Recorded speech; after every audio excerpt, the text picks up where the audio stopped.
Hello, and welcome back for another side session in Invisible Sun, The Edge of Tomorrow. Today we will have Raphaxus and Natalya joining us. And Raphaxus, you had a plan for this session.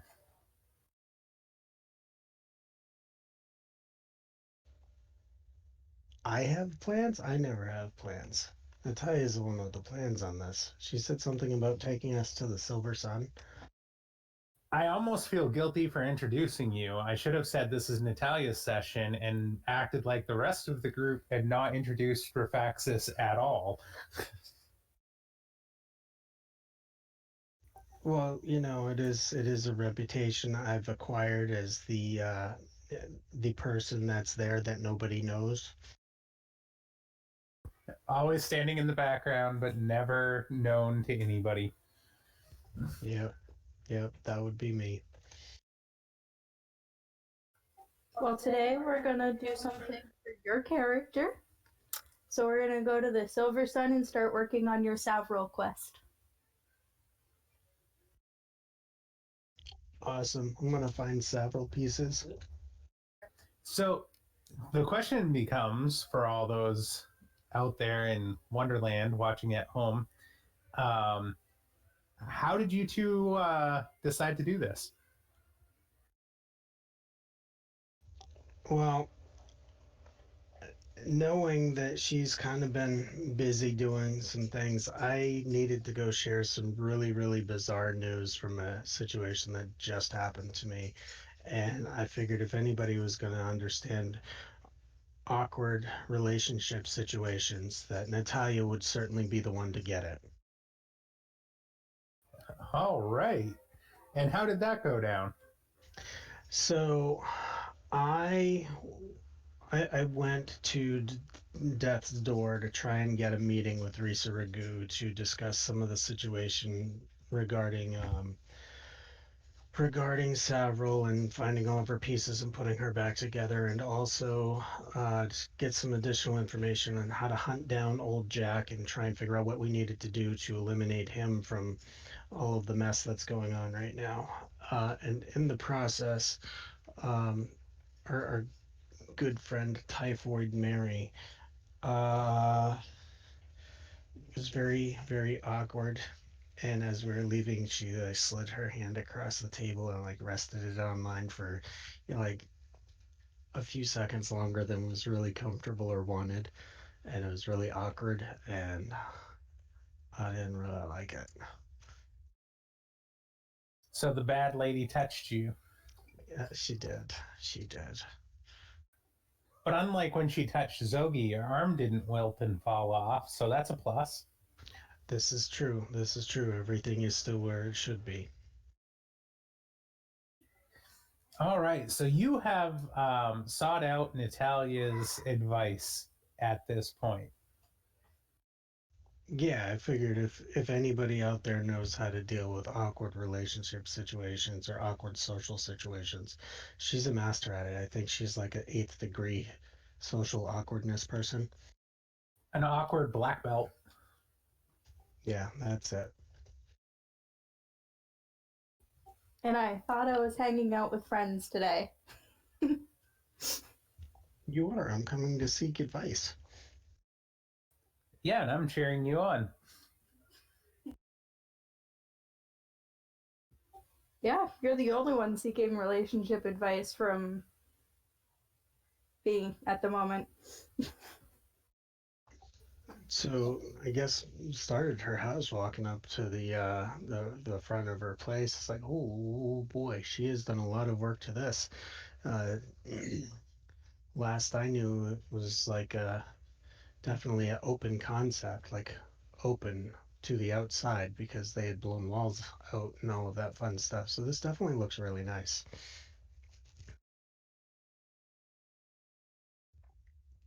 Uh, Knock on the door, Natalia. Are you in there? I'm going to hear the knock at the door and come to the door and see Raphaxus at the door. Open the door and say, "Hi, Raphaxus. How you doing?" Have I got a story to tell you? I'd say I'm doing fine, but I don't think I'm ever really doing fine with the way things go around here. Do you remember that typhoid Mary lady? The one that crippled Zogi. That Yeah, one. yeah, that one. Yeah. That one. I just had a meeting with her. She's working with Risa now. Fun. She touched my hand,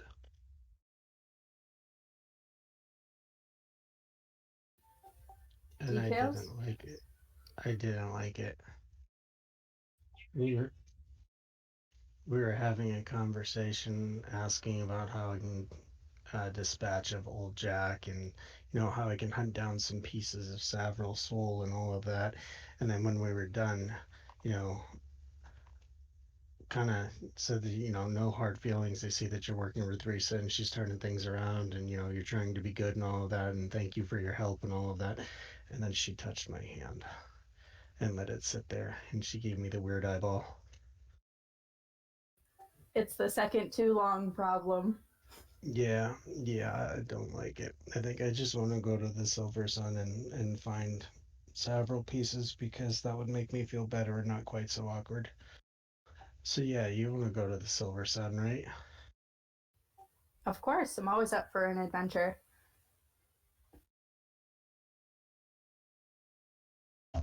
Do you have anything you actually need to do there, or are you just bored and going along with me because that lady freaked me out? I mean, if we get the chance to make something there, that's always fun. Um, I did break my maker's item in an adventure recently. Have you heard all the stuff going on in my life? I heard rumors that you were dating a weirdo demon something or other. So you've heard about Lloyd too. Yeah, I heard Sorry, I about can't keep a Floyd. secret.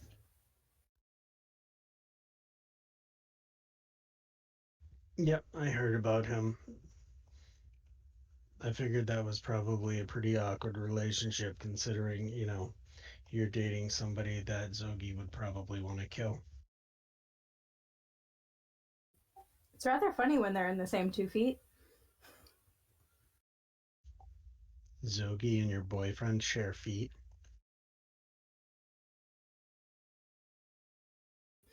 Nah, we went on an adventure one day and I got a new spell out of it, but Zogi and Lloyd ended up having a conversation, and their conversation was quite funny. You're dating Floyd just to get at Zogi, aren't you? No, no. Him annoying Zogi is not a touch, but he's cute, so.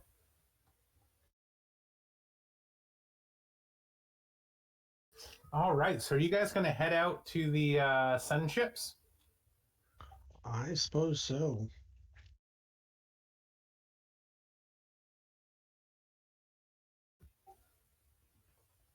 All right. So, Natalia, I'm going to have you go ahead and take a perception check.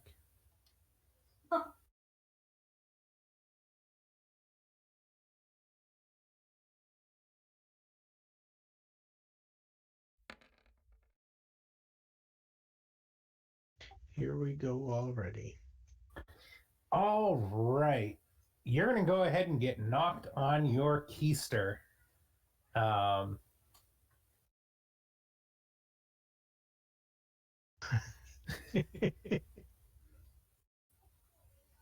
Man, she looks familiar. I'm not sure where I've seen her before.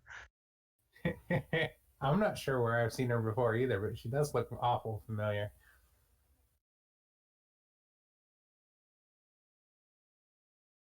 Natalia, do you recognize her? Most definitely.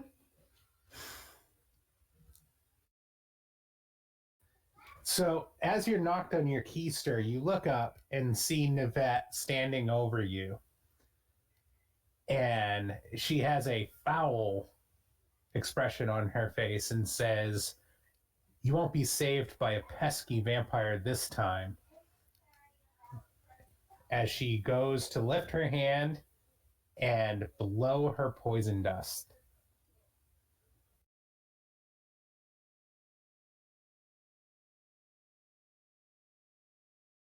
What are you going to do?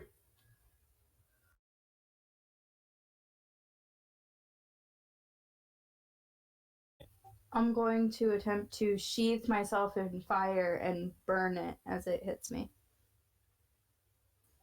All right. What's the level of your fire ability? 5. All right. So go ahead and make a roll. And that's going to be your 2 dice for that. And you can add 5 to it.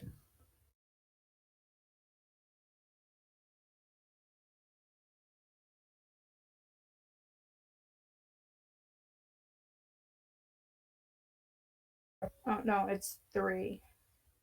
All right. Then you get to add 3 to it. But we should double check the card to make sure you don't get any other bonuses, right? The Savage Sword was, I believe it's a red on the positive side.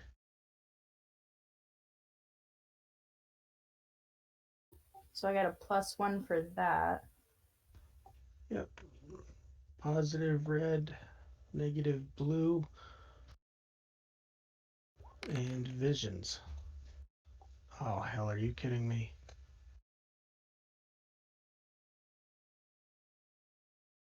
Right off the bat. Do we have any viewers right now, or are we flying solo?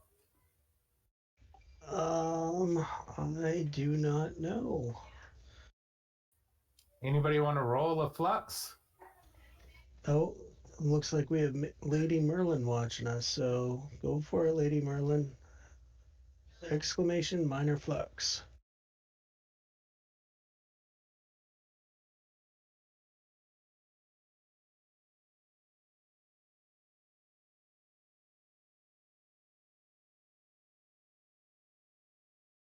All right, and as that gets rolled, your flames burst in front of you and miraculously burn off the poison. As the cloud comes in and chars to ash in front of you. All right, Raphaxus, what are you doing? Well, I was going to slap her hands and try and throw the dust up into her face, but I guess I'm a little too slow for that. So, How are we doing on that minor flux, by the way? you know, it seems to have a mind of its own right now. I'm not really sure what's happening there. Oh, bummer. Oh, I guess we're just gonna have to run without Fluxes tonight. What a bummer. Oh, I say thee nay nay.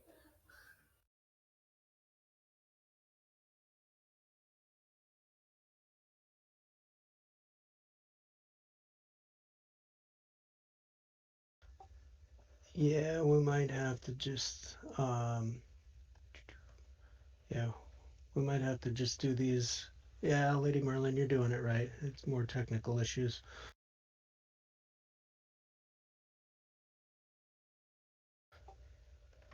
I think you're on the hook for this one tonight there, boss.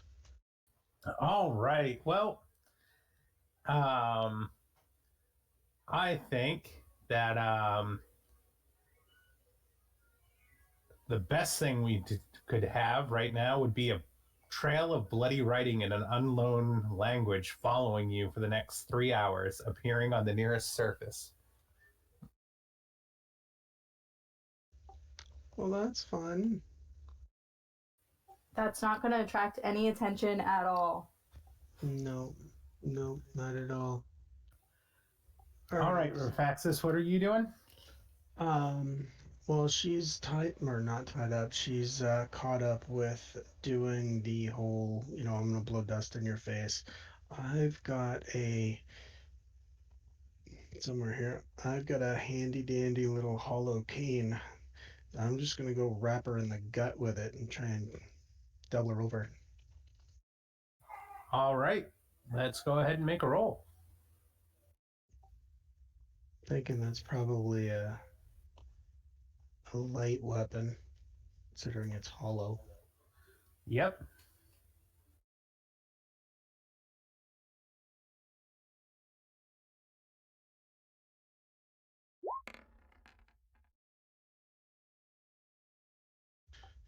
Big old 4.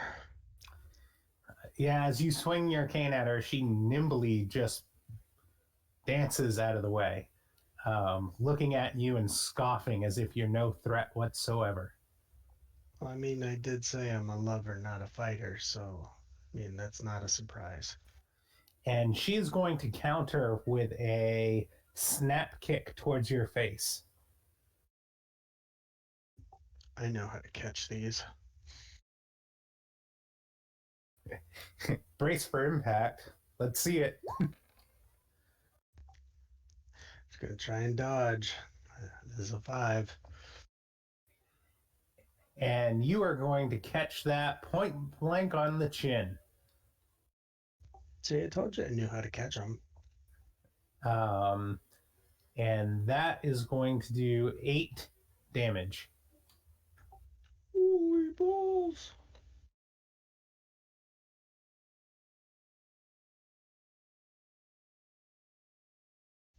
Well, we'll use up a physicality on that sucker. So that'll be 5 damage. Eek! And that should be enough to put a scourge in all your physicality pools, right? Oh, you hush. Yes. I don't need your negativity. All right, Natalia, you're up. Or down on the ground, looking up. I'm gonna throw a fireball at her. All right. I'm gonna die. We're all gonna die. She didn't ask if it was a public crowded place. She said she was throwing a fireball.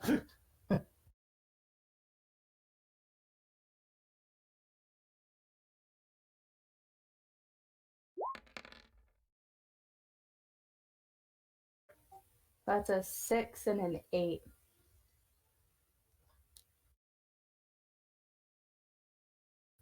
All right. And from the vantage point on the floor, that fireball arcs right by her head as she dodges underneath it.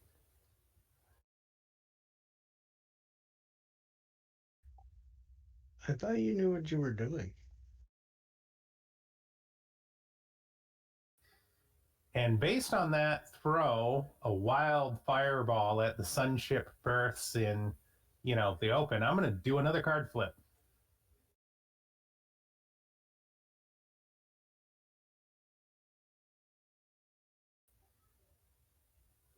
Oh yeah, this sounds like it's gonna be good. All right. Natalia, go ahead and take a despair. Or earn a despair. And ghostly presence as the DM shift on that. It allows an action from someone's past to come back and haunt them. So as the fireball races across the sunship berth, it explodes on a wall where there's a bunch of tapestries hanging, and a fire breaks out in the sunship berths.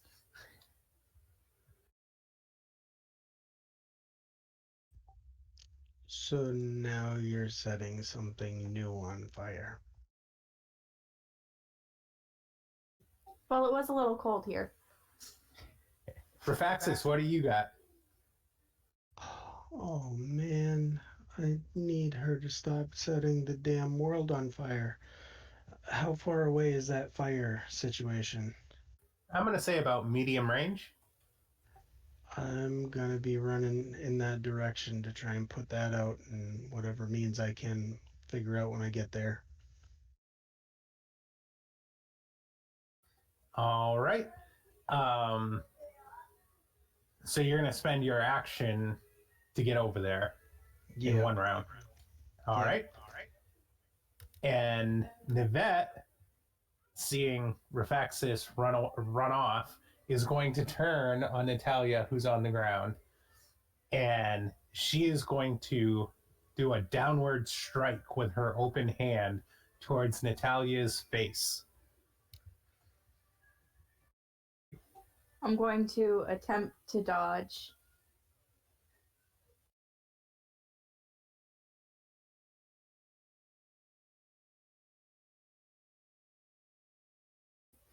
And I'm going to use a sortilege to make it a magical dodge.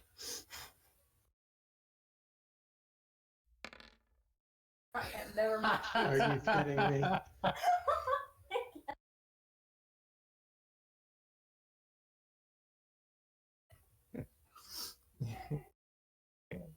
Oh. Lady Merlin, do you want to try the flux thing one more time just to see? Maybe it'll work. It's not going to. Oh, never mind. Well, it looks like it's in the DM's hands. All right. So Natalya, she connects with your face. In fact, she connects with your face so hard that all glass nearby cracks and shatters.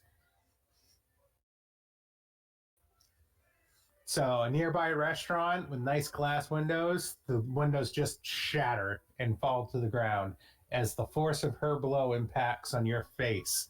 And that is going to be 8 damage. I'm going to use a physicality.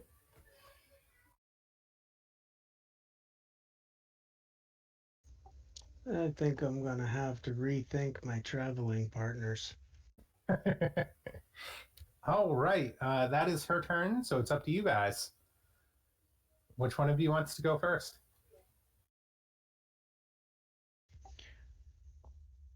I'm over there. How big is the fire area at this point? I'm gonna say you got a nice 3 or 4 foot wide flame going on these hanging tapestries. So you know you're not gonna stomp it out, that's for sure.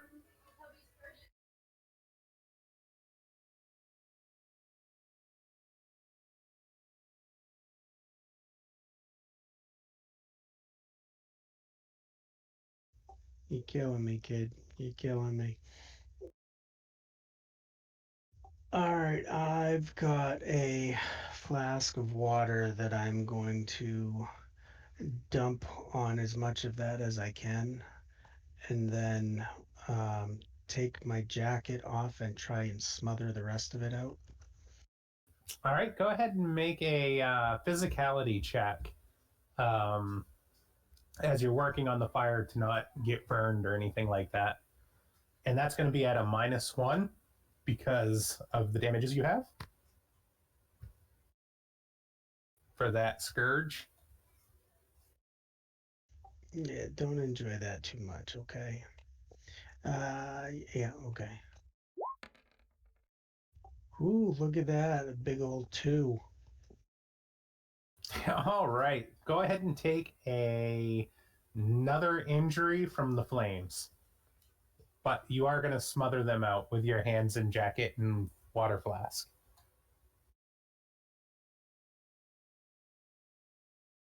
Okay, I'm cleaning up your mess over here. Would you take care of the light work over there?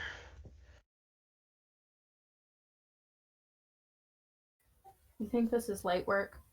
You know, just the other day, Natalya was tough talking about what she was going to do to old Nivette if she saw her again. Well, now we see what she's gonna do. She's gonna get beat and blow up the town around her. That only happened one time. Anyway, I'm going to use an incantation. All right, what do you got?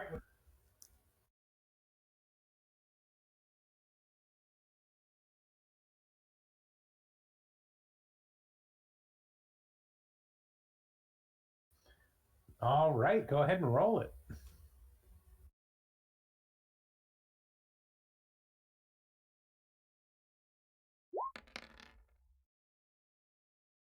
Hey, no flux. I so thought it was going to land on a 10 again. I know. It looked so close, didn't it? All right. So your incantation does take hold, and she is caught up in her internal reverie, standing over you with a glazed look on her face.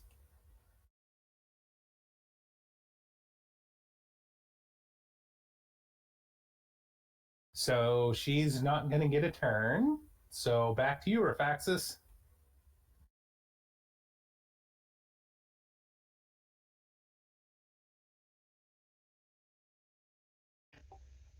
Okay. Um. So, oh man, I can't do that. That's horrible. Um. I'm going to. Where did it go?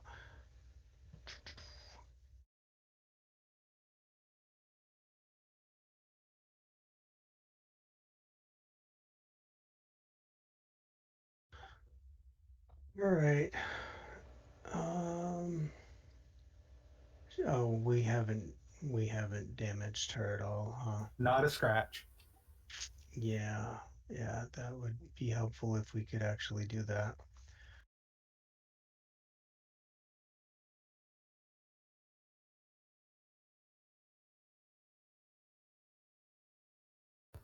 Well, you guys can give it a try. Well, I don't think I can use hemokinesis on her. I affect a wounded creature's wounds within short range, either to aid them or to harm them. Well, she's not wounded, so can't really do that. That would Um, be true. well, Natalia, how do you want her? Do you want her alive so you can do something to her, or do you want what are your plans for her? She can be dead. I'd prefer her dead. Wow, wow. All right, well, I'm gonna give it a go and try and I got this little bitty knife, or not even a knife, it's just a little dagger. So I'm gonna try and dagger her. All right. And I'll give you a bonus action on this because she's stuck in her eternal internal reverie from the incantation still. So I'll go ahead and give you a +2 on this.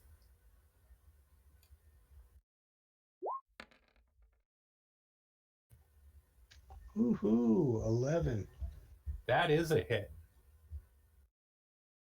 Yeah, it's 2 damage. All right. She'll take 2 damage. Natalya, you're up. Yeah, I can hit her when she lets me. Yeah, it's easy when she doesn't defend, huh?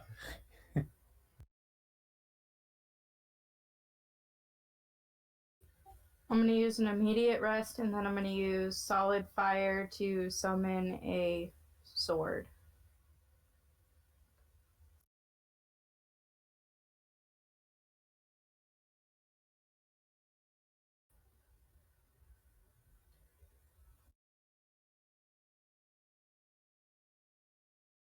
Can you attack with that sword right now? No. So the opportunity to attack her when she can't move away, and you're just gonna summon a sword. I mean, I could hit her. I don't have much to hit her with, though. I hit her with a fishing knife.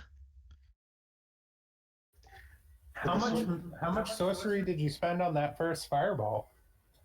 3. And then to burn the other piece, it was 3. Ah, I see. I could throw another level 3 fireball, though. Could do it. Well, figure out what you want to do. Let's do. Alright, I'm going to fireball her again, because I can't miss twice. I've seen Although you now I'm going roll. to miss.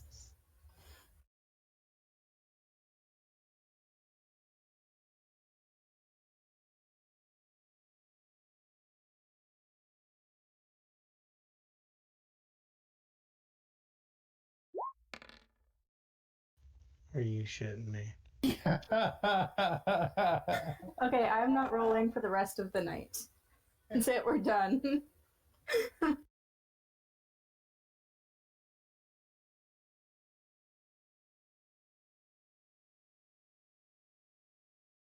Maybe I should just keep that flux sheet out.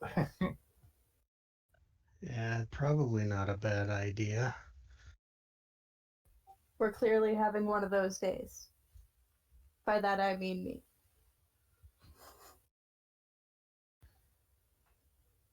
All right. I'm going to say an object close to you catches fire. Oh, look, Nivette's on fire. No, I'm thinking a bench. As you guys are heading to the sunship berth, and she's throwing fireballs around, um, you know, against a person that is not moving. So that's going to be a total. What's your total venture on that altogether? You rolled a 4 and a 0. Your spell level is 3. The card is still in. Which card is in play?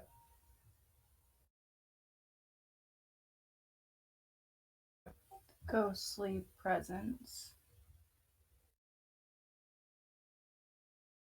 That's a positive on pale, negative on green. Okay. And do you have anything else that adds to your red spells? Shazara's ring there gives me +1. I'm at 4. And she's not moving. Okay.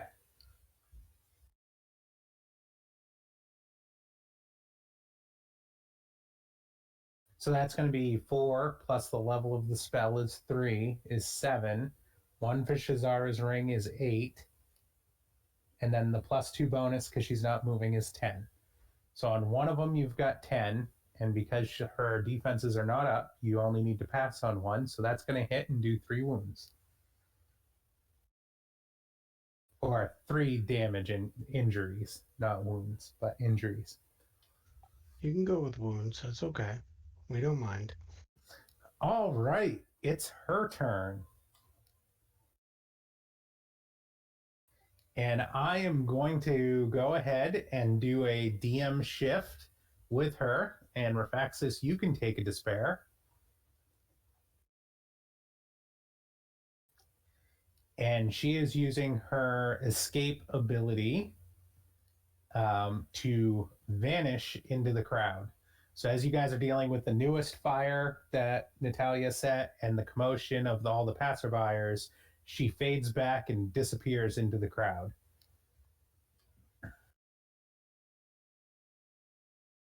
I think that puts her at 4-0, if I'm not wrong, against Natalya.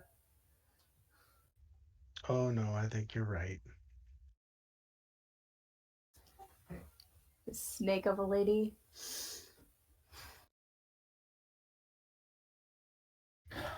Maybe if you spend a little more time attacking her instead of everything else around you, you might actually take her out at some point. Just a thought, though.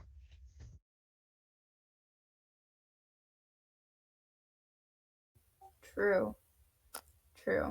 All right, and I'm going to go ahead and play another card, and that's going to be Cat, which has the companion ability.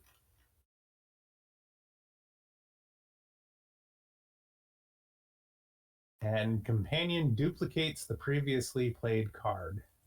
Oh God, really?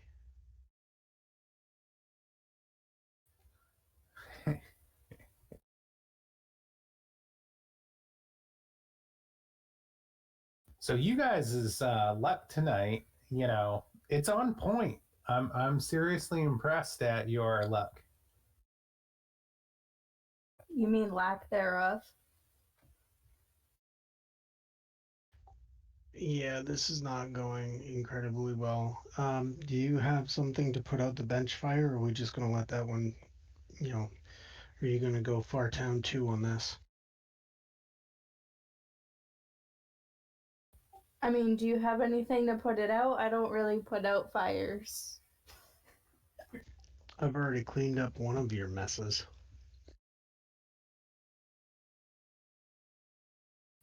Usually somebody else cleans it up. It's really my forte to set the fire.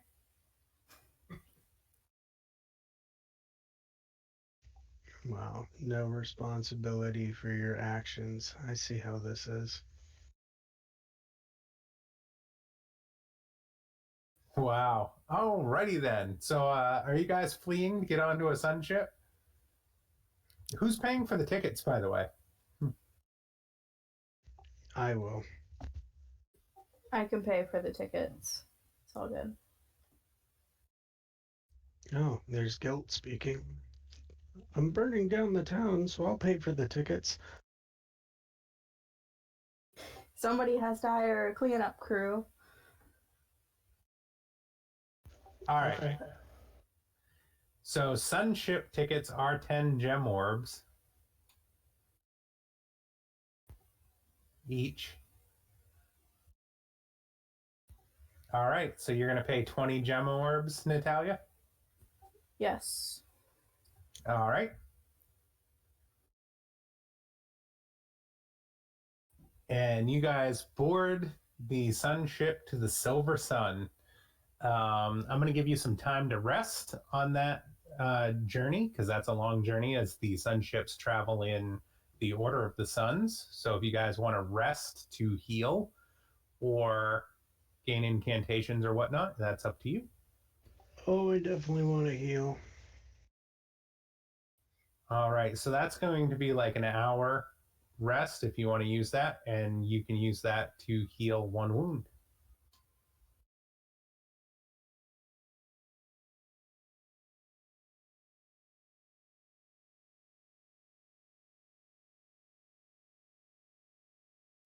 Okay, one wound healed.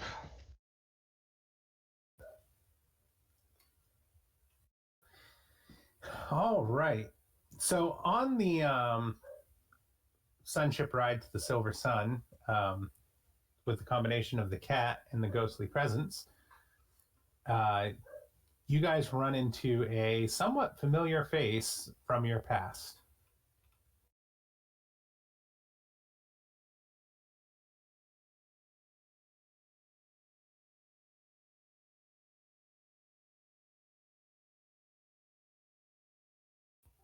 Hold on one second here as I get it ready.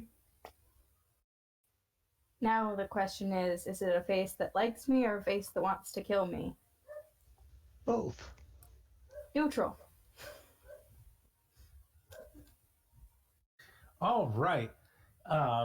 So as you're on the sunship, traveling, you run into Ember Armistance, a person who lives right down the street from you. And she is surprised to see you out and about, and comes up graciously and says, Natalia, it is funny to see you out and about in this neck of the woods, and you're with somebody who's not a demon prince.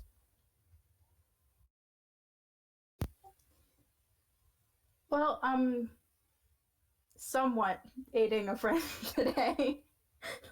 Luck really isn't on my.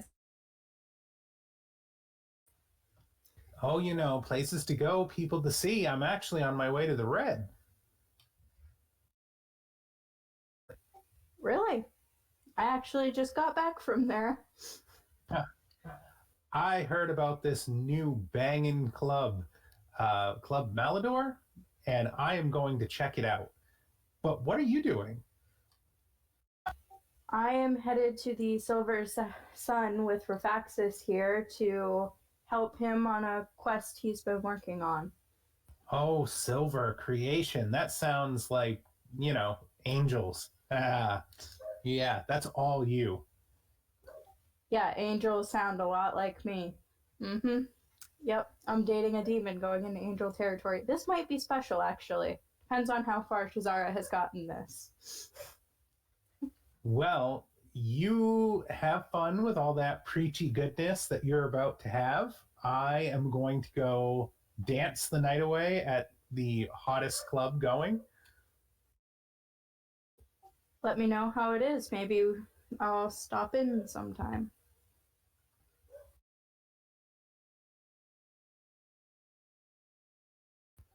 Definitely. Definitely, I will get back to you on that. Um, but I just want to reach out and apologize for my behavior the other night at that other party. I had a few too many drinks in me, and I understand you've been busy, and this whole business thing has kind of swept you up, and you know, I just I'm a little resentful that we haven't been able to go out and party as much as we used to. Anyway, I got you something.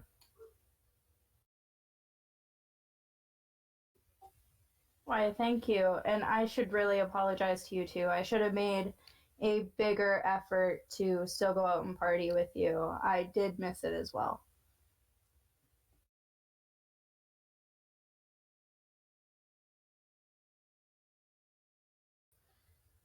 And she hands you this ephemera from her purse. And then she looks up, and as the ship is pulling into the Red Sun berth, she excuses herself as she has to go, leaving you and Raphaxus to finish your journey, arriving at the gate of the Silver Sun.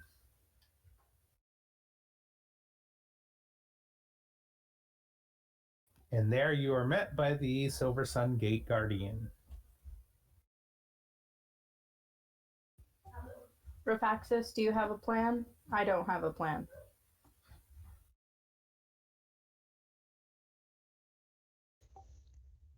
Well, I'm still a little curious. Obviously, I see that you don't have a plan because apparently you still have no plan or interest in introducing me to anybody that we come across. Your friend seemed very, very nice, and it, would have been wonderful to have a quick conversation with her and introduce and get to know her, but apparently that was also not in your plan for tonight. I really am the guy that nobody wants to introduce to anyone. That trend continues.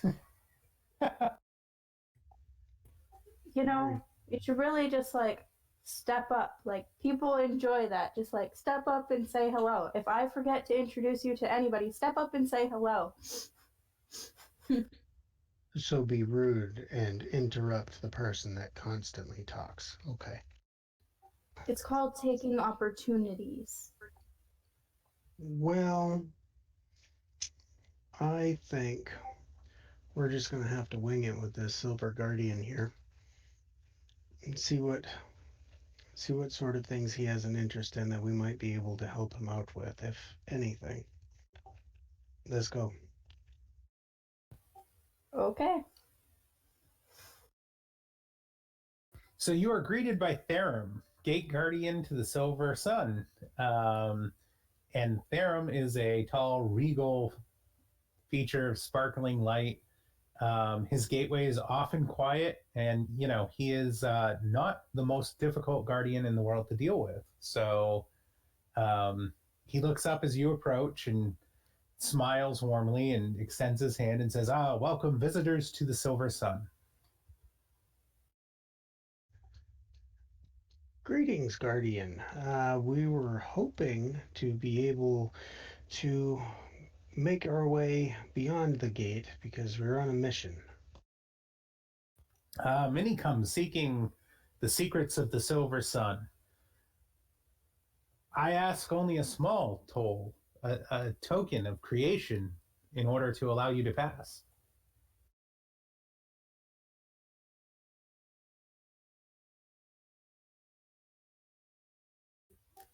What might this entail? Well, I can see that you are a young maker. Make me something that you've never made before and bring it to me. While on the Silver Sun, it is the birthplace of all creation. So by bring it to you, it's just show it to you. It's not actually giving it to you, is she? No, I just want to see what was created. Oh, yeah, she can absolutely do that. Right, Natalia? Hint, hint, wink, wink. Yes, of course. I do need to add to my wardrobe. Yes, do indeed make it a nice silver-themed creation. The more appropriate, the better. So then you let us pass now, and then as we're departing, we show you what she came up with, and we're all good. Indeed. That is not too heavy of a toll, I believe.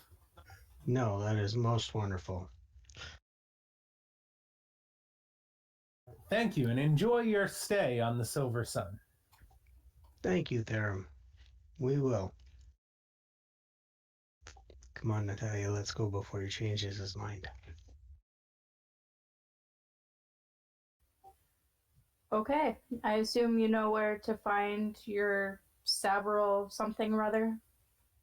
Well, I do have this little soul shard compass thing. I'm not quite sure how it works. I'm just gonna kind of jiggle it around in my hands and see if anything kind of weird happens.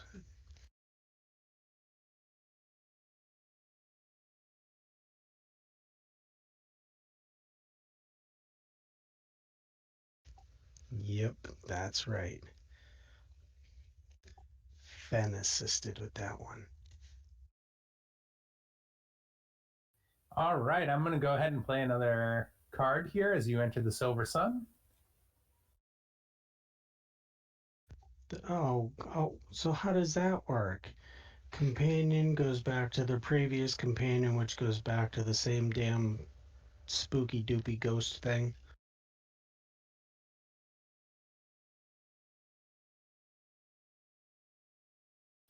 Well, no, I think the companion would only go back the one card to the cat,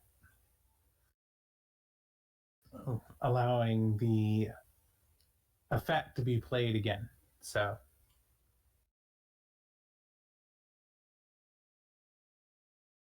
all right. So, as you enter through the gate to the Silver Sun, the compass starts spinning immediately, and you look down at it, and it points in the direction heading to the southeast from where you are.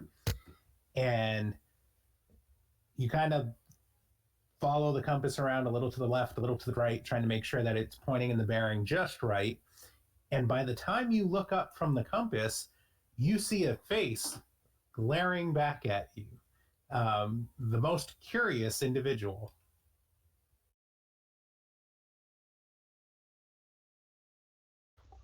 Is this the most curious individual that I recognize? Oh, hell no. It's Weird Al.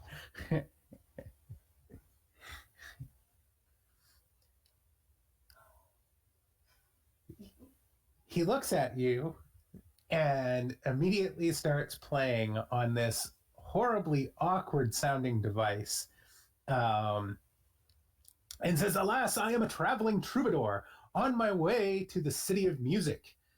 May I share the road with thee?"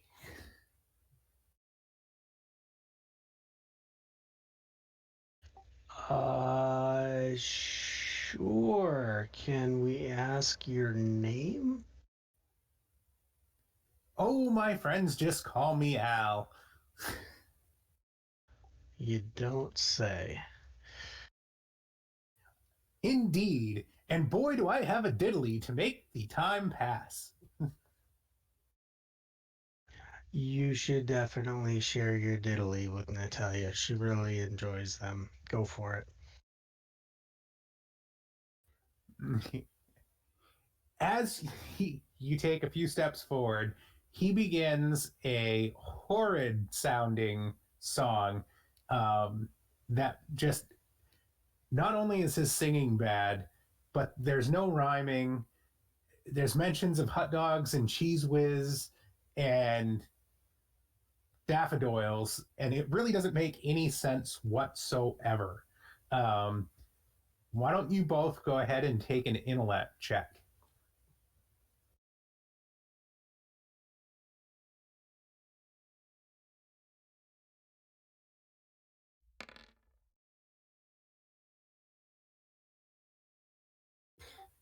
I'm clearly the smartest one in the room.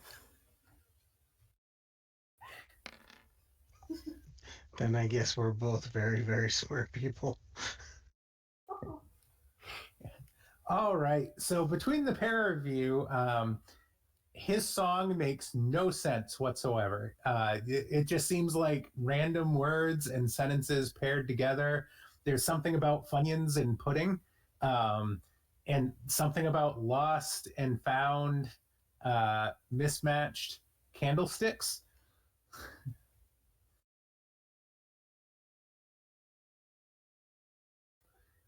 But nevertheless, he does lead you on your way, and you follow the compass all the way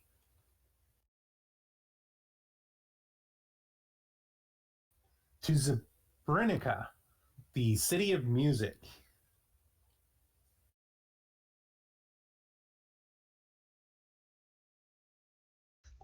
Is that us standing on the side there with Al and his weird little contraption?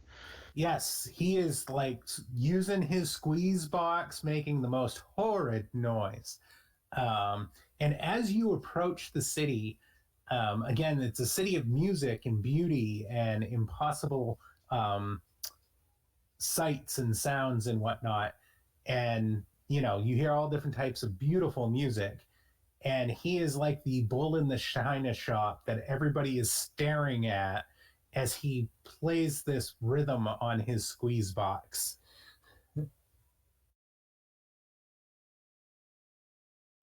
Um, hey Al, what do you think about toning that down for just a minute while we get in here through the gates of the city and kind of get our bearings on where things are at?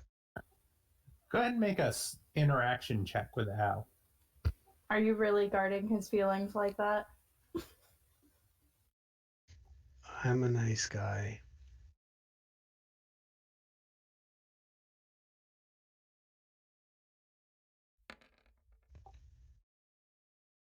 6.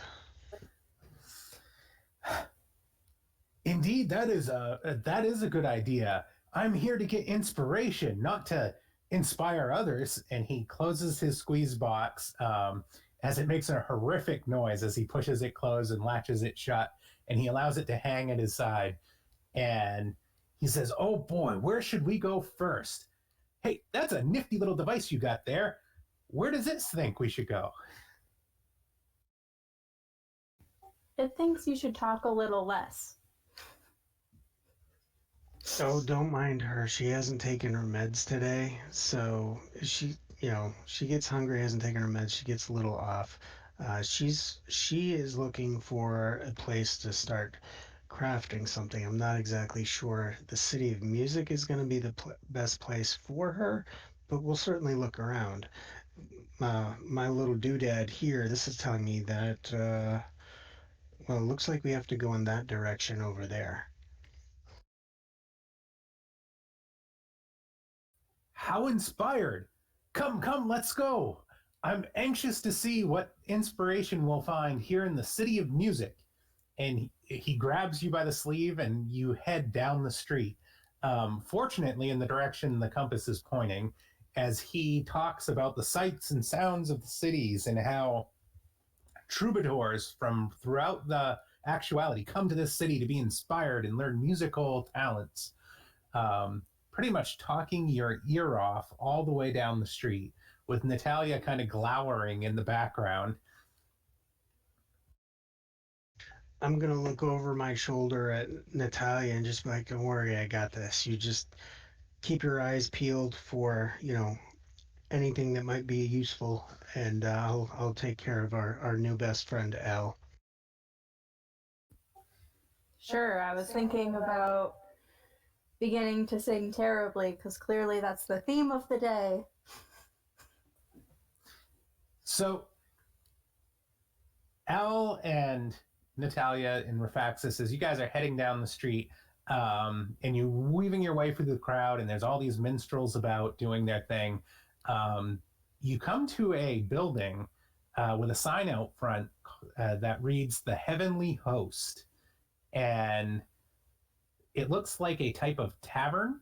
Um, and you can hear music coming from inside, and it's very rowdy, and you can hear cheering and all different types of things, and it instantly catches your attention. And as you try to move to take a turn to the left or the right, the compass points to the heavenly host. I'm going to look down at the compass and take a deep breath and look at Al and say, well, you were looking for inspiration. So I think inspiration may be right there in that building. Oh, it sounds like there's a shindig going on in there. I can't wait to join in. Wait until these folks get a good harken of my squeeze box.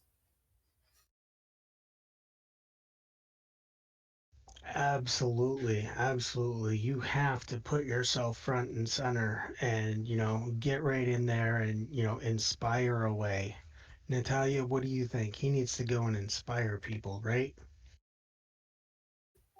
Absolutely. Oh, in this city, there's inspiration to be had. And Natalia, you fiery redhead, you vision of beauty, can I ask you to sing with me? I mean, I guess we can give it a shot. And Raphaxus, my noble and stalwart ally, that my companion from the road, you certainly will join us in the festivities and merriment, will you not? Well, my compass says I need to go in here and I'm going to follow that. And as soon as my business is done in there, I will absolutely join in the festivities. What wonderful friends I found for the road. Please, after you, by all means.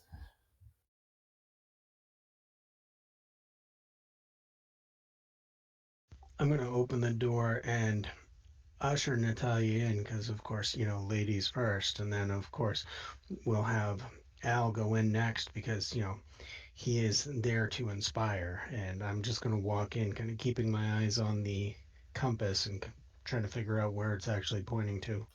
All right. So, Raphaxus, why don't you take a perception check? And meanwhile, I'll describe what you see. What you see is a very rowdy, uh, angelic tavern, and there are people all around sitting at tables, drinking and enjoying food. Um, you have various gypsy like dancers on tables as different musicians vie and compete for the crowd's attention. Standing back behind the bar is a very noble, exotic looking fellow who seems to be tapping his toe to the beat and enjoying everything. And he is adorned in a very bright gold chain necklace that's got all these baubles, these crystal baubles on it. He's obviously the owner of the establishment, but he's not serving anybody. There's separate thought forms that are handling the bar transactions. So he's more like overseeing everything. Um, and as you follow the compass, making your way through the room, Raphaxus, it leads you right to him. Um, and he kind of looks at you as you approach, and immediately dismisses you, turning back to the crowd and the music.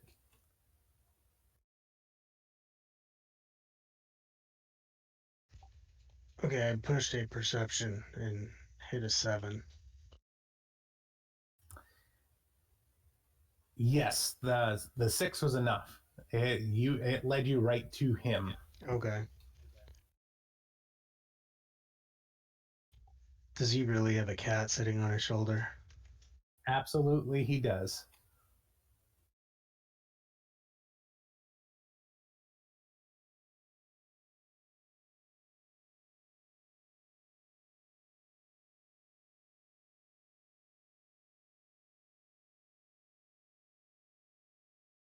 Wow. So I walk up and he completely dismisses. What? Empty gallows? Come on.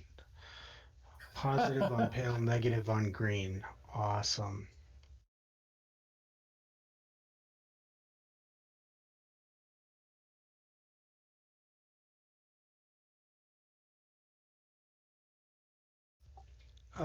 So I'm gonna comment on how adorable his little cat is.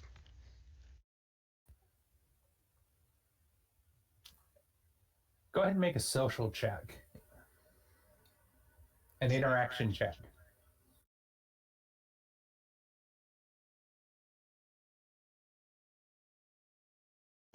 All right, pushing a bean on that one.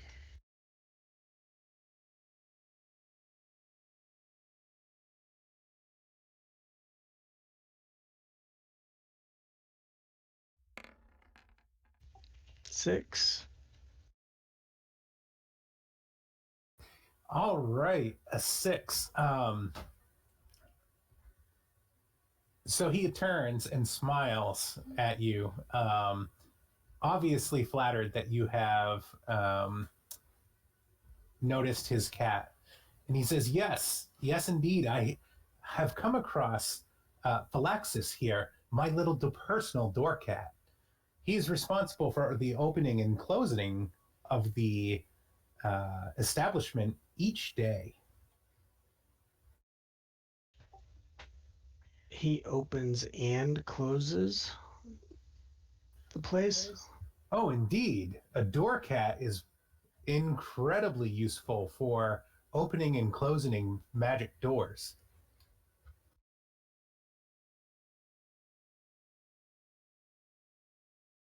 So what's to happen if he runs into individuals that are not necessarily wanting to leave when it's time to close things up? Does he get aggressive with them, or do you have other folks here to take care of that sort of business?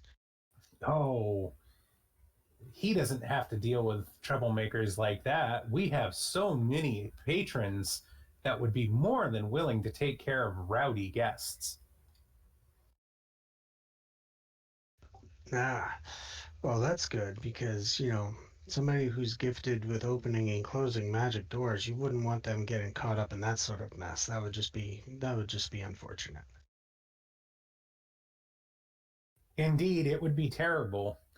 And, as a collector of fine, exquisite things myself, there's plenty here to be guarded and worth guarding. So, you know, there's other defenses that I can employ should need arise. Well, it looks like everybody here is having a wonderful time, and I can't imagine that anyone that's currently in the establishment would want to cause any sort of problems. It looks like everyone's joyous, having fun, and everything just seems to be going very well here. So I can't imagine any problems would come up. Ah, yes, you have shown up on new performers night, and everyone here is vying for the chance to get a secret from yours truly. The best performers will win a secret bestowed upon them from the talented musicians assembled and myself. What a wonderful prize. And look at all the talent that we have arranged for tonight's festivities. Please, please feel free to join as an audience member or as a participant. It's funny that you mentioned new talent because my dear friend Natalia is actually going to be singing here momentarily.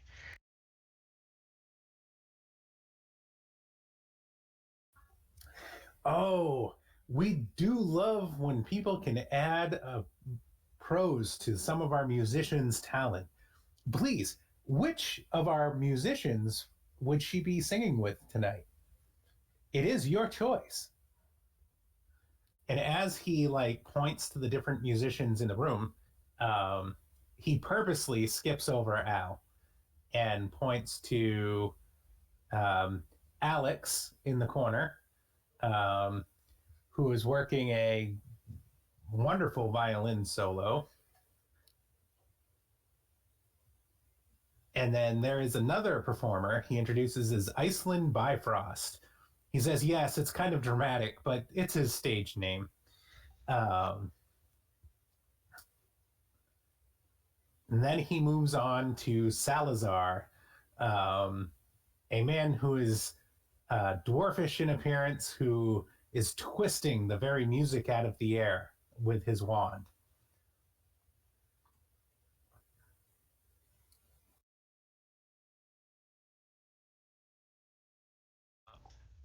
Well, I don't know that it'd be a wise idea to mix her with that Bifrost fella. She's a bit of a fiery personality, and I'm concerned that she might be a little too overwhelming for him. The Alex lady there, she seems definitely right in the right mindset for my good friend Natalia. Salazar, I think his skills might be a bit beyond her. She's good, but he's got the look and feel of somebody whose experience is beyond hers. The only concern that I have is that well, no, I think you should definitely pair her up with Alex. Interesting. Well, why don't you take a seat? And as soon as Alex is ready to take the stage, you will be able to join her. Uh, I see a handful of seats right over there at that table. Why don't you make yourselves comfortable and have a drink? Performers drink on the house.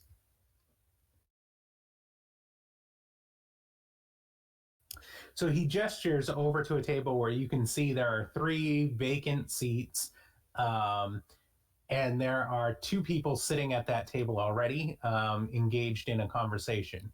One of them clearly looks like some type of a warrior explorer, and the other one looks like an old pirate.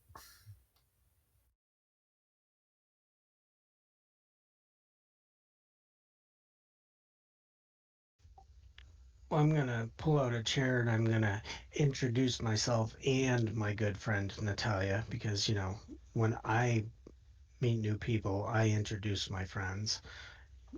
I'm Raphaxus. This is my friend Natalia. She's going to be singing later on. What brings you guys here tonight?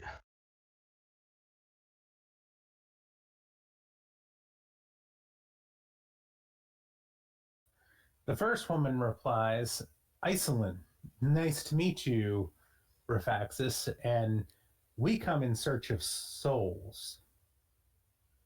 I know how weird that sounds.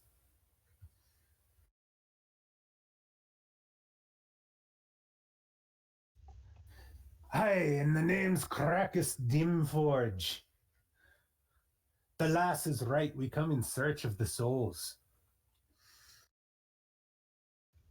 Oh. Yeah, that does sound somewhat odd. What is it about souls that you're searching for them? He taps his pipe on the table, and some red, fiery dust comes out. And he leans forward to be not heard over the music. And he says, Aye, but there's one of them there soul collectors about. We come with our own talent to try to win our soul back.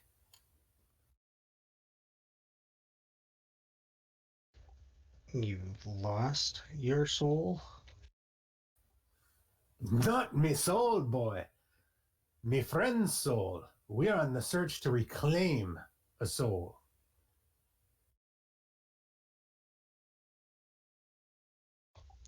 And you think it's here? Aye, lad, that we do. You see that man over there behind the counter? He's not one of them there divine angels like you have floating around outside with feathers and wings sitting on their ass, stringing a harp.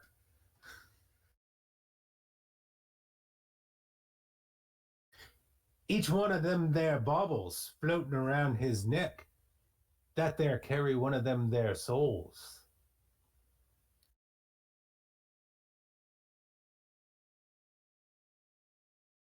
Iceland leans forwards and says, Indeed, souls, missing souls, and lost souls seem attracted by the music of this place, and he captures them up, at least That's what the rumors say. So, if the rumors are true, then how are you supposed to know which one of those baubles around his neck belongs to your friend? I reckon that's the secret we be asking.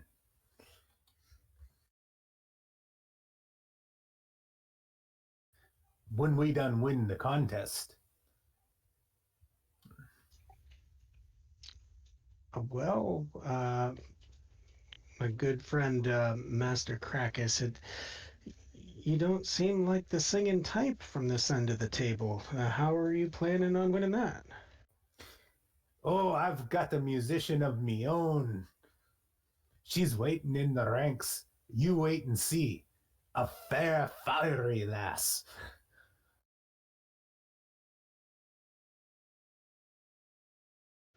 I'm gonna kind of nudge Natalia and be like, as I'm talking to her, I'm just kind of like tucking my little compass in my pocket to make sure that they don't see that, because that could kind of be bad.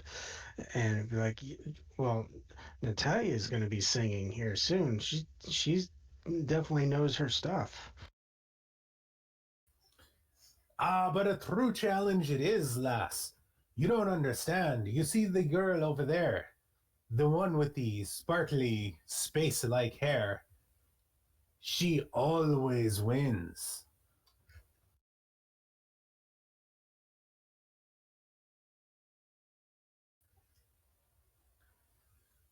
Natalia, you're gonna win, right? Let's just hope it's not on actual singing ability and more on. I don't know. I don't know. We're gonna hope so. Krakus is right. The diva sings for the house. Many times the contest would be rigged, but I think there's a certain magic about the musician we've brought with us. It's as if a soul is meant to be freed this day.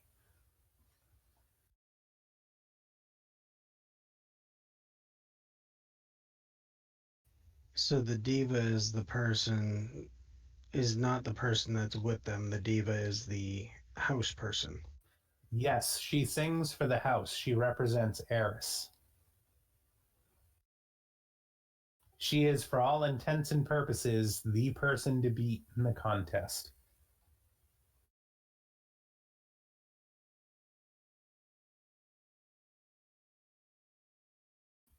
I do like to win. Victory is just this, like, it's the best feeling ever.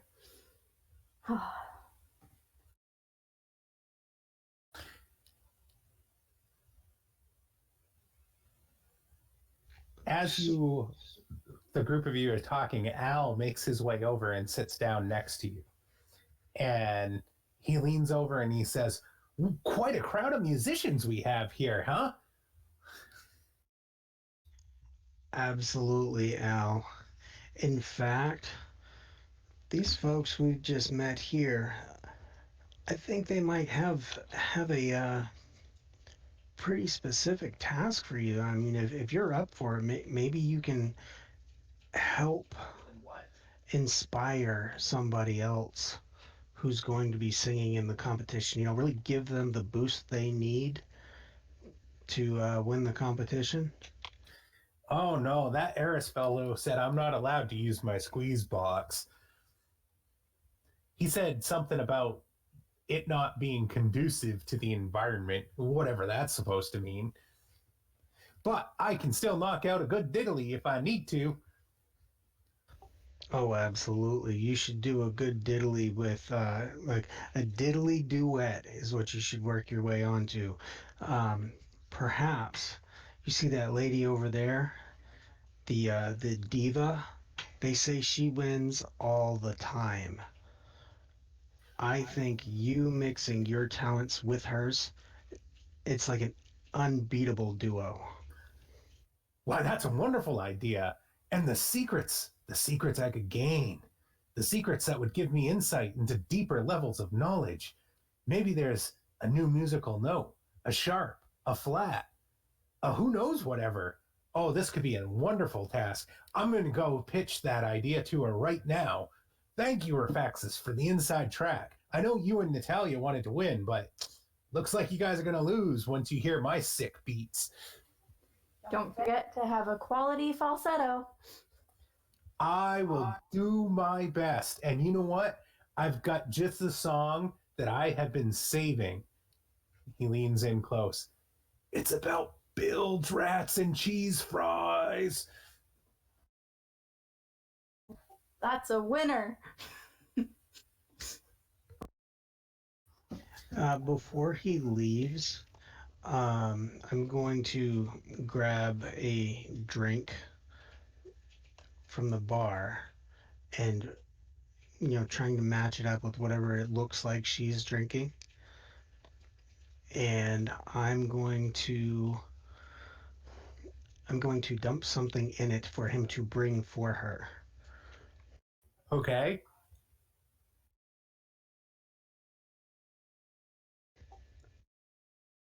What are you going to dump into it?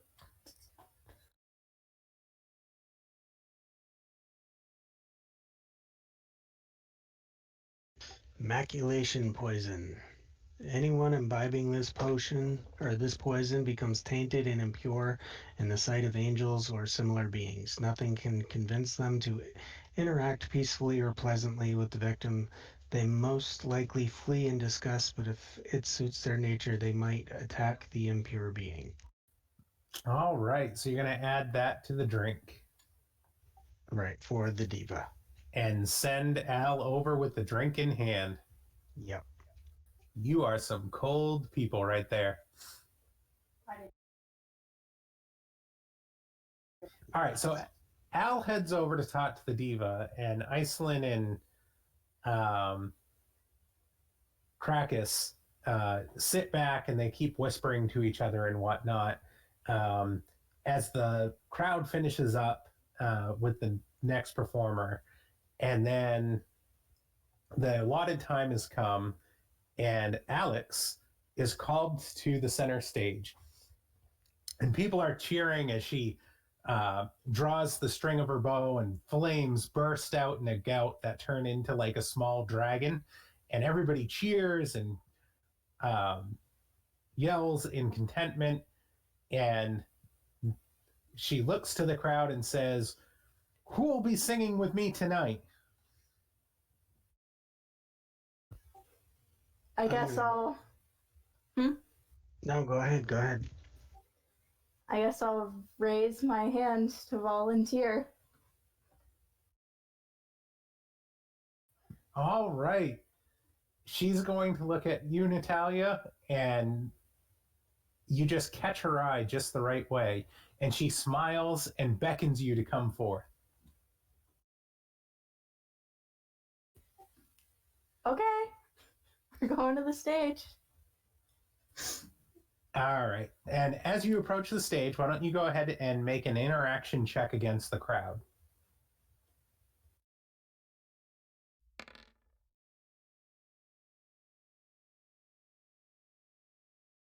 All right. And the crowd very much is in attention as the pair of you fire wielders takes the stage.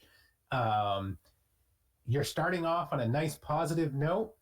What are you going to sing? I guess I can sing Half of My Hometown. That's a nice song. Whatever you want to sing is fine.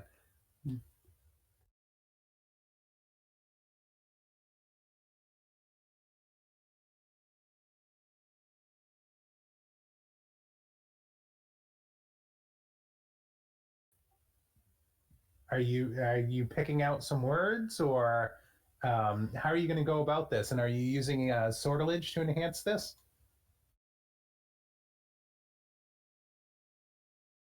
I'm definitely going to use a sortilege for this. All right. Let's hear the words.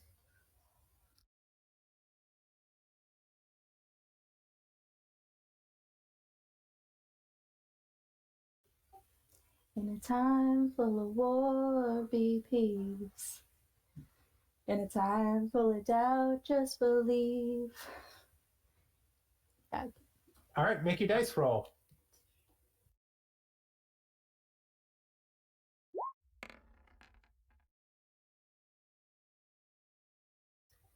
You pushed a sortilege on that. You should be rolling 2 dice. So go ahead and roll 2 dice, please.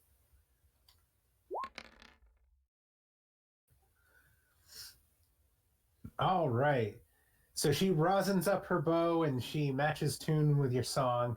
Um, and the crowd cheers and they sing along and it sounds good.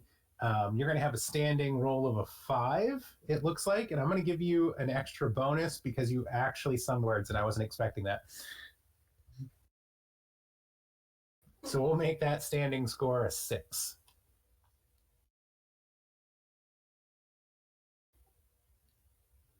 And as Alex finishes up, the diva and Al approach the stage.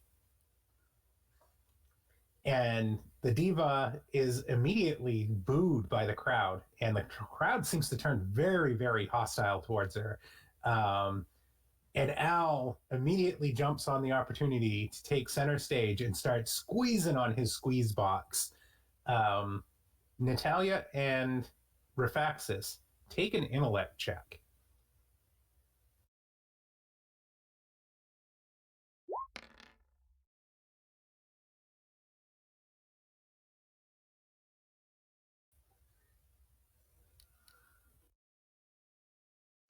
I'm going to actually push an intellect on this one and hope I do better than what I just saw her roll. I'm an athlete. All right, I got a 6 that time. All right. After seeing Al perform again for a second time, you are realizing that his squeeze box is casting a cantrip. And that cantrip is Doggrel, Doggrel. And the cantrip makes a person near you has a jingle, song, lyric, or other trivial tune stuck in their head. Actually, I think it's a hex, not a cantrip, but Can you spell that again? Doggrel. And you learn that for free. Oh boy.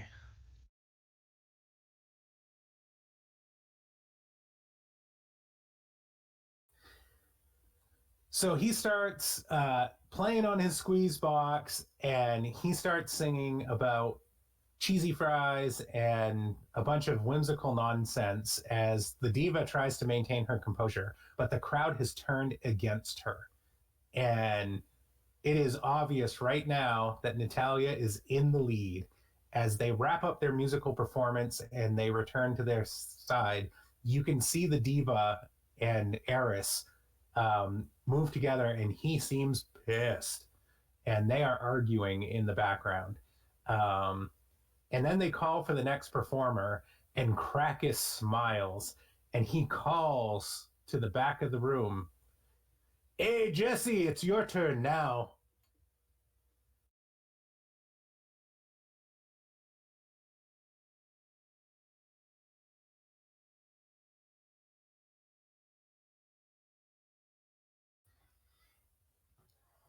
And a dwarvish woman emerges from the back of the room with a strange looking musical instrument. And as she plays, uh, a stream of magical smoke comes from the instrument, forming vivid imagery. And she makes her way through the crowd and stands up on the stage. And the diva immediately protests and says, "No solo performances. She's disqualified. She needs a partner."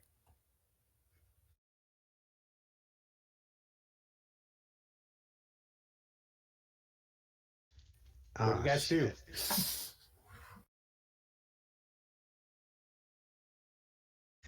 Ah, shit. The question is, do I jump in and save them? You've already competed. Yeah. Yeah, you don't need to do that. Hey, Raphaxus, how much do you hate me right now?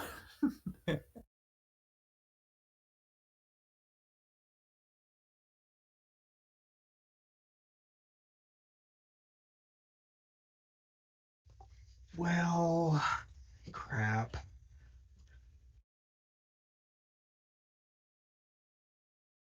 Let's see here. What can I do? What can I do? I can't do. I know what I can't do. I can't sing with a damn. You can sing. It's fine. I sing terribly, I sung. You can sing. Don't let the band kid beat you.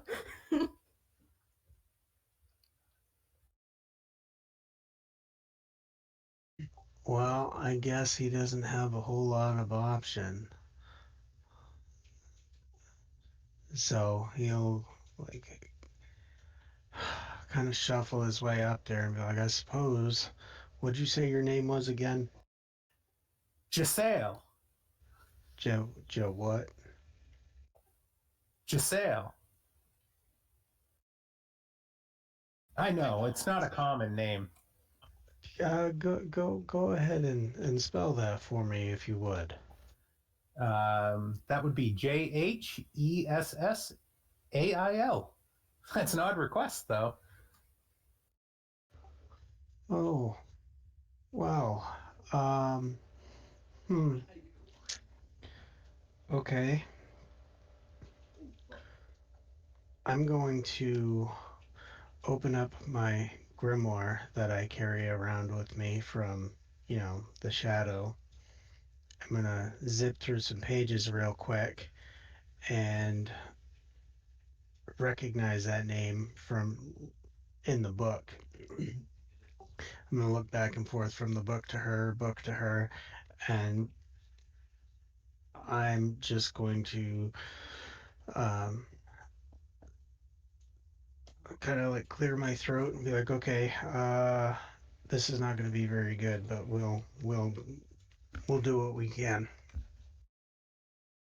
And I'm going to start reciting some old uh, dwarven something or other that was uh, listed out in my grimoire.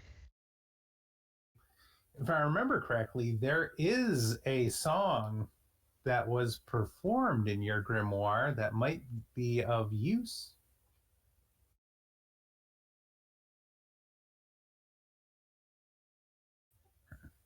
There was one song in particular that was played at a funeral.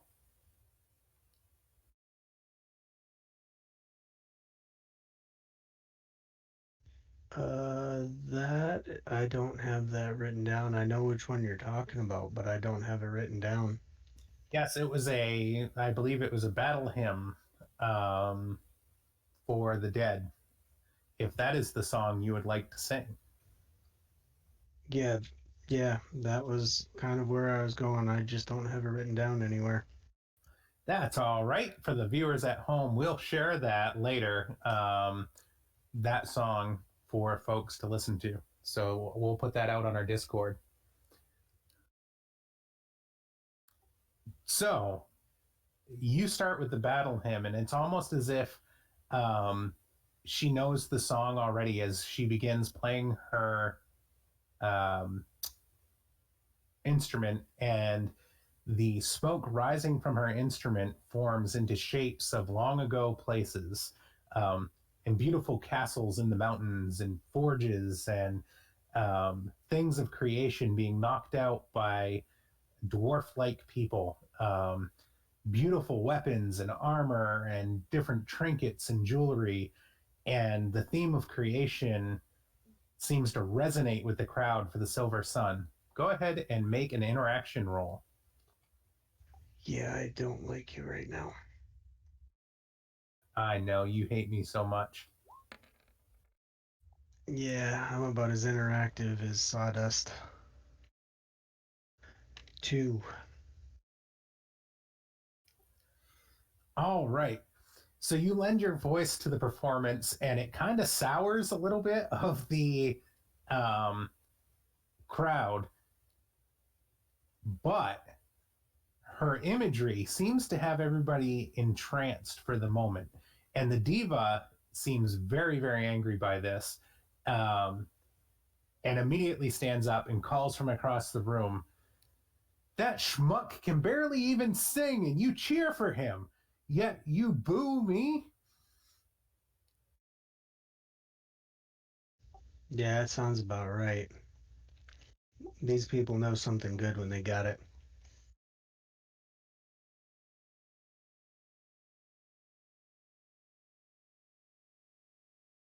And I am going to go ahead and flip another card, and that is going to be the Suspicious Hound.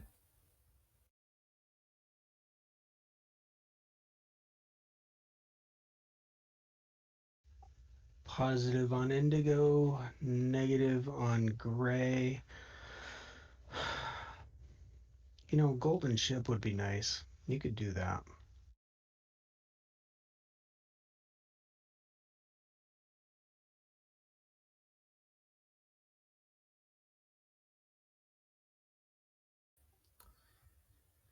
All right. So, as the diva begins to make a horrid scene out of this whole event, um, another familiar face emerges in the crowd.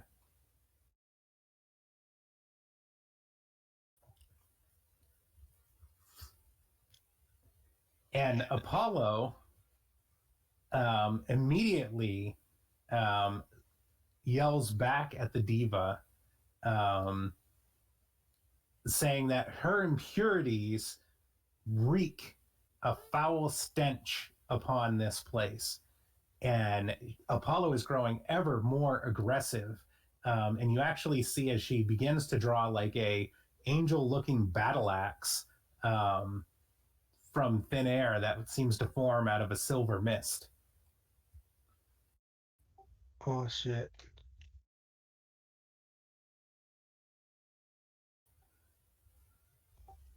Am I back by Natalia, or am I still over there, howling and wailing like I slammed my thumb in the door? The latter of the two. You sound like you just hit yourself in the thumb with a hammer. Crap. Um,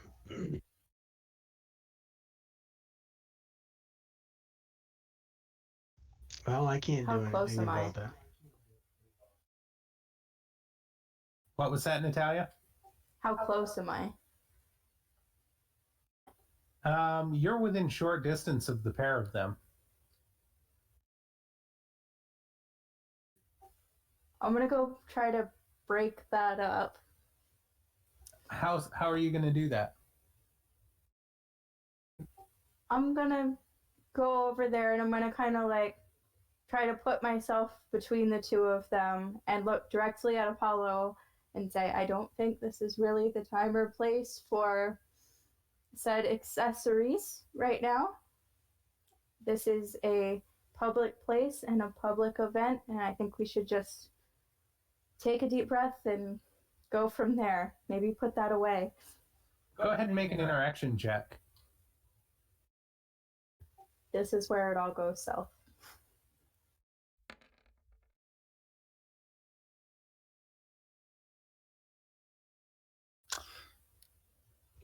She looks at you. I know, it blew me away. She looks at you and nods and dismisses her acts and says, "Aye, Natalia, you're right. I don't know what came over me. Zogi has chosen his allies well.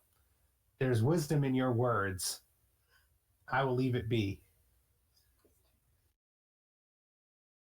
And with that, she returns to the crowd.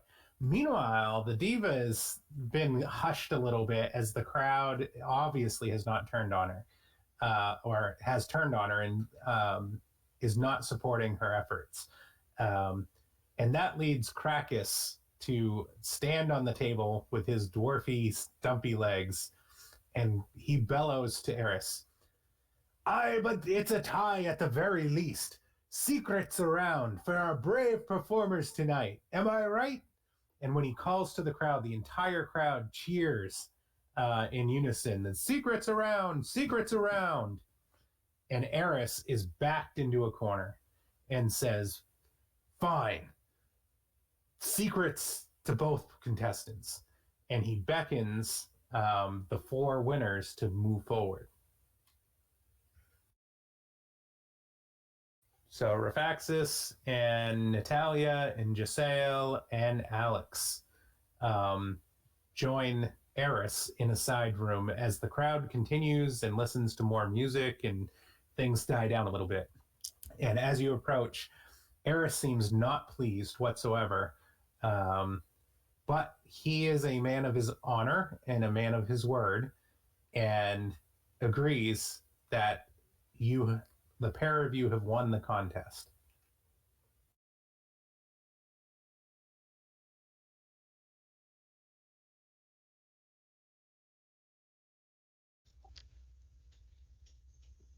So, how does the secret awarding go if we're declared winners?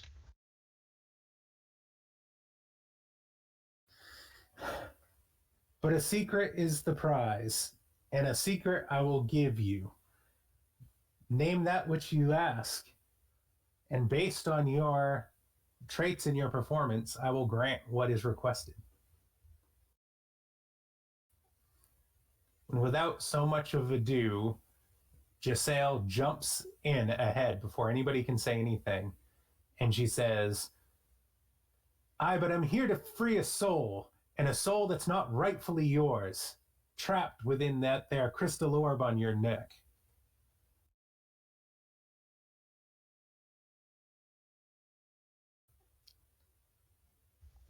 I'm going to eyeball Natalia and be like, I really hope we're not talking about the same thing here. What is Alex doing at this point? Alex is waiting for her turn, but she's getting impatient, and it's almost as if she knows what she wants to ask. And she looks to Natalya and says, I know the secret we should ask for, and I think you will agree. What secret do you think we should ask for? As a troubadour touched by fire's embrace, I seek a boon for fire. I seek the secret of the fire mage.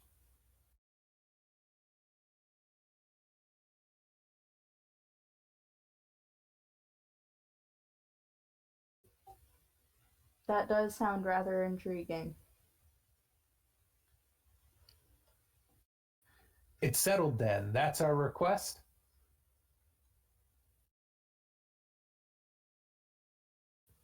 Before I answer her, I'm gonna dart at Raphaxus and, under my breath, ask him the quick question: do you know how to cure the forgetting?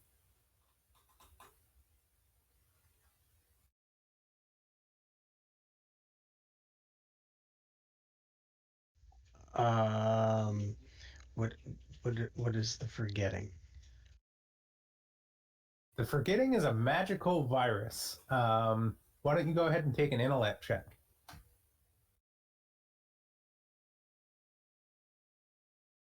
All right, this one seems like it's kind of important. I'm going to push a bean. Go for it.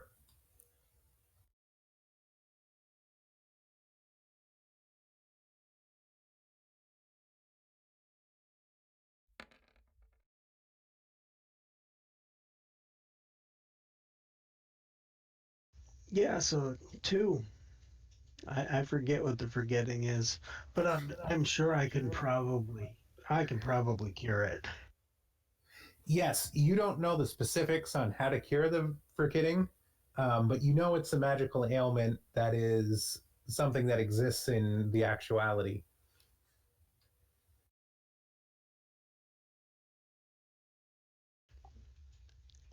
Yeah, I've heard bits and pieces about it. I'm sure I could take care of it. In fact, you've heard bits and pieces about it from Savro, who used to be an attendant at death's door, where dying Bisley would go to be treated.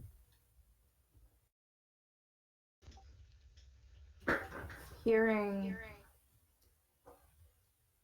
Raphaxus say that he thinks he can treat it, I'm going to turn to Alex and say, yes, I'd love to ask for that secret.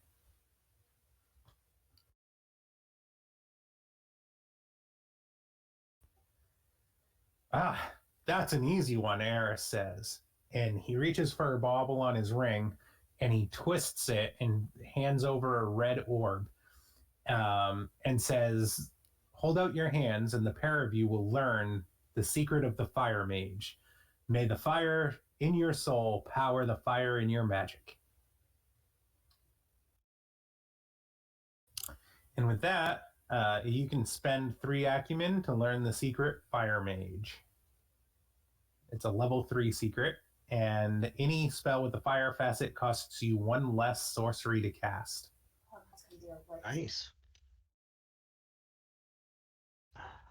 I'm going to, seeing as how Alex and Natalia have finished up with their request, I'm going to look over towards Giselle and then kind of very subtly look down to the edge of my pocket and see if the compass gives any indication as to specifically which bauble it is on the necklace that I'm looking for. And I'm going to also mention that I've come for a soul fragment as well. The compass does point to a particular bauble on his necklace.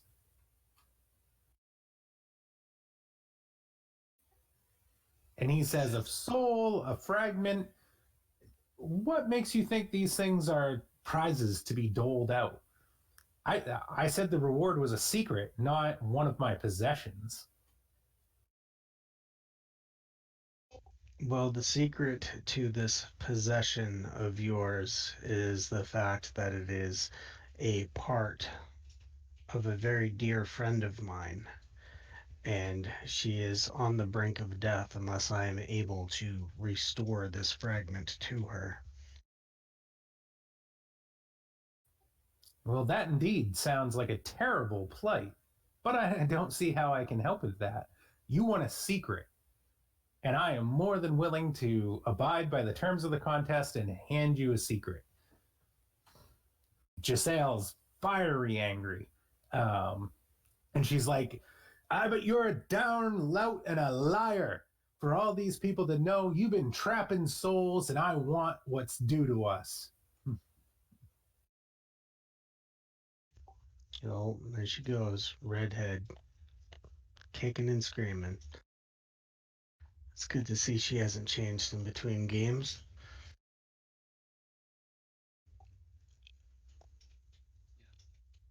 So, how about you give us the secret to obtaining that soul fragment that you have in that bubble right there?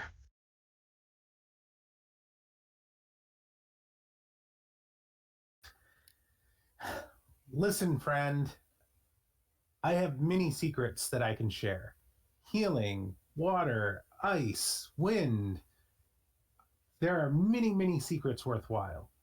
But a soul fragment, well, that's something valuable indeed. Fair trade? Maybe. But the terms of the contest were very clear. You need a secret.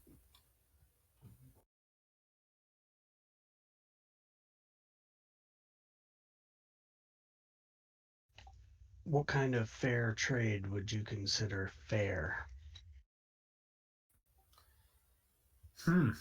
Well, it does seem like if I am giving up a soul, I should get a soul in return, shall I not?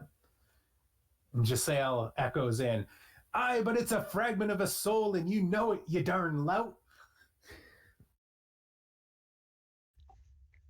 I'm gonna look from her to him and be like, I I just met her here now, and I for certain cannot control the outbursts coming from her. or what happens if she gets a little too feisty. And with that, Caracas appears walking up next to Giselle. He pats her on the back, and she kind of takes deference to him. And as Eris looks at him, his eyes flash with a deep red darkness. Um, and he blows a puff of smoke in the air and says, "'Tis a fair deal, a soul for a soul. I'll pay that debt."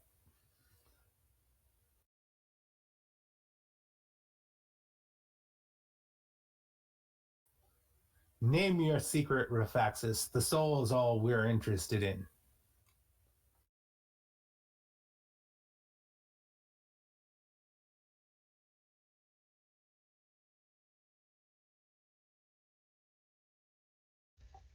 So they're trying. Are we after the same soul here? You don't really know, do you? You motherfucker.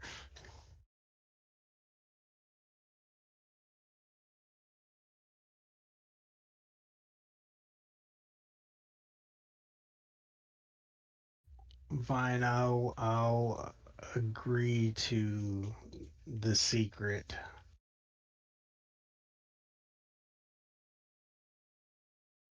And turn to Krakus and be, what soul is it that you're trying so hard to get your hands on?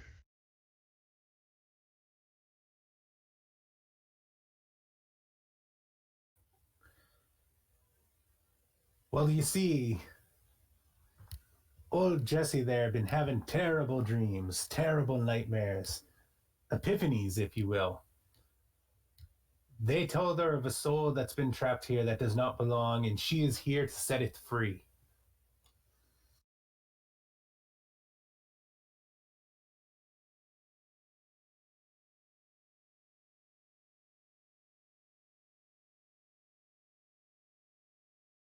Yeah, any specific soul? Let's have a name attached to it. I know not the name, but it is a lass of beauty like none has ever seen. And it calls to her to free her, to set her about. And that's what brings us here. Iceland, Giselle, and myself, we set out on this adventure, and 'tis, I believe, my last journey. So you're willing to give your soul up for saving this one? Is that what I'm hearing? But it's been a long journey for me. And if this is what I can do to put poor Jessie at peace, then being sure this is what I'll do. Well, I do have a sneaking suspicion that we are in search of the same soul and we are trying to save the same individual. But when a spirit cries for help like this one, its voice can be heard by many a folk.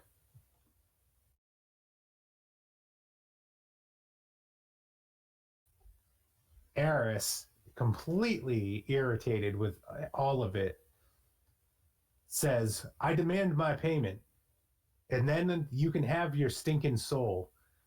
But before the crowd turns ugly on me, you need to name a secret."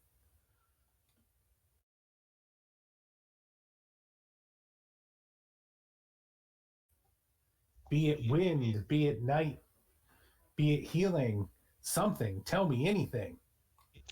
Well, it's definitely going to be healing.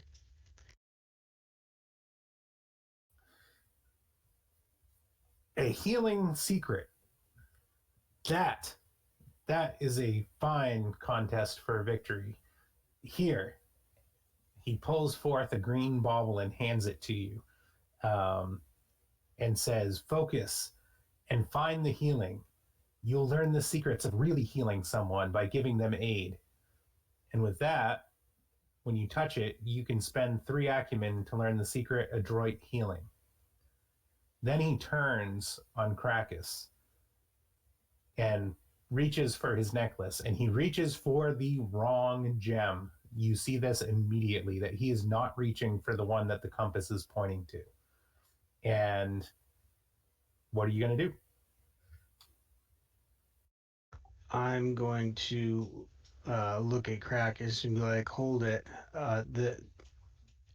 He's trying to pull a fast one on you. This isn't what we're looking for."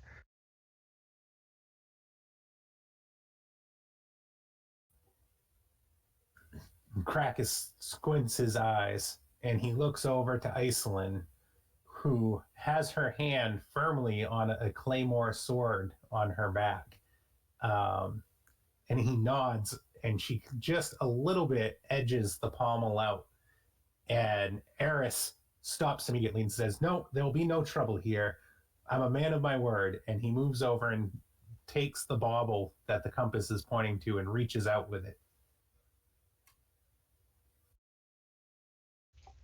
I'm gonna look at Crackus and just, you're sure you want to do this, and hold my hand out to catch the bauble.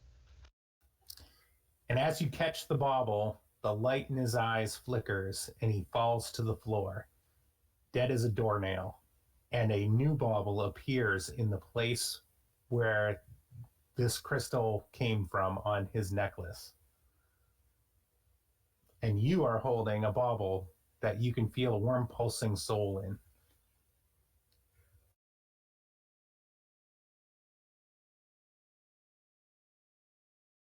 Yep, that's not creepy at all. And that is where I'm going to end the side session.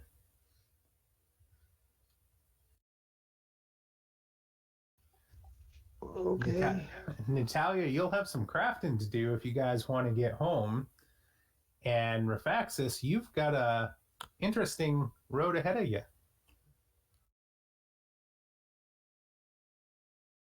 Yeah, and apparently I've got a new friend now too. A new old friend. I don't know nothing about that. Oh boy. Okay.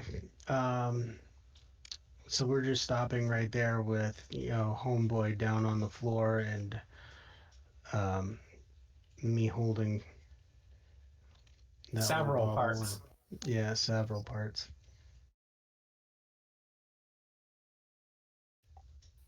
Okay. Indeed, that we are. So we could probably finish that up in like a side session or something through Obsidian Portal. That was my plan. Okay. Now the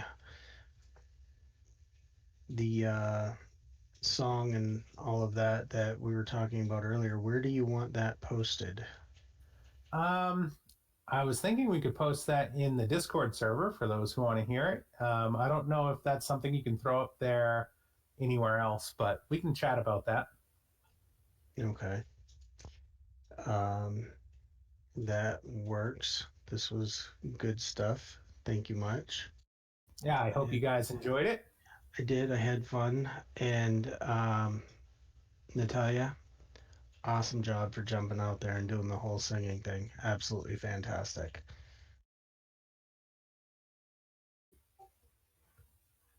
Yeah. How bad was it really? Like, how terrible was that? I don't think it was that terrible at all, and I think you did a good job.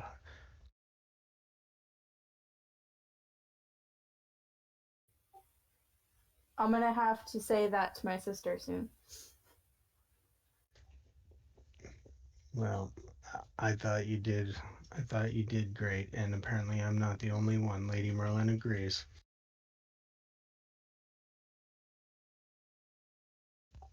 But thank you, X, for another fun session. We got this ball rolling, and then Natalia, thank you for coming out, and we got to meet Al. I think we should strike up a long lasting relationship with Al. He's fun. We should invite him to the next party that ASO throws. He can bring his squeeze box and provide the entertainment. You can talk to ASO about that. Oh no. We don't talk to him about it. We just be like, hey, we've got this new friend, and just bring him on in. I like that thought. That sounds like a good thought. Okay. Well, thank you again. Axe had a great time. Thank you, Natalia. Good job with the singing, and thanks for taking me out for a walk. And of course, everybody that opted to follow along on this wonderful adventure, we appreciate you guys doing so. X, do you have anything else? Nope, just a reminder to catch us on Saturday for the next session as Ox is going to take us out for another adventure, right, Ox? Yeah, yep. And we might even have the minor fluxus working on Saturday. So when Natalia goes on her flux streak, we can do it the right way this time. Have All right. Well, thank you, folks, and everybody have a good night. a great night, folks.